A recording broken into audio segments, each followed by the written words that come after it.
আজকে একদমই ভাত খেতে ইচ্ছে করছিল না দুপুরে, তাই ভাবলাম খিচুড়িই খাওয়া যাক। আর সকালবেলা ইরফানকে পড়াতে গিয়েছিলাম, ইরফানকে পড়িয়ে কাকিমার বাড়িতে গিয়েছিলাম, দেখলাম কাকিমাও কিনা মাছ রান্না করেছে। আজকে আমার ভাগ্যটাই খারাপ বলতে গেলে।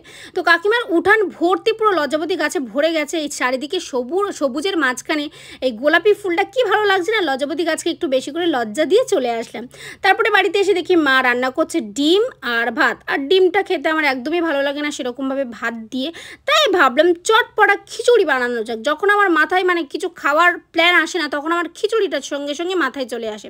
তো ভাত ডাল সবজি দিয়ে ঘ্যাঁট মতো করে 5-6 মিনিট একটুখানি প্রেশারে দেওয়ার পর এই যে খিচুড়িটা খেতে এত এত ভালো লাগে কি বলবো। আমার তো স্পেশালি এই খিচুড়িটা খেতে এত ভালো লেগেছিলো, ঘি দিয়ে ভীষণ ভালো লেগেছিলো, সবটা খেয়ে ফেলেছিলাম।